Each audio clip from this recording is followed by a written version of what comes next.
How to know when someone deleted the Life360 app. Welcome back to the channel, and let's start with the video.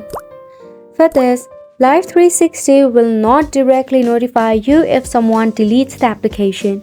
However, there are some clues that might indicate someone removed Life360. So the first is the missing location. Check the Life360 map. If someone's location icon consistently disappears or shows location unavailable, it could be because they deleted the app. Second is no updates. Life360 shows the last time a member's location updated.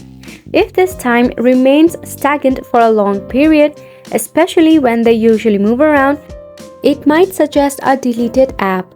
Third is paused sharing.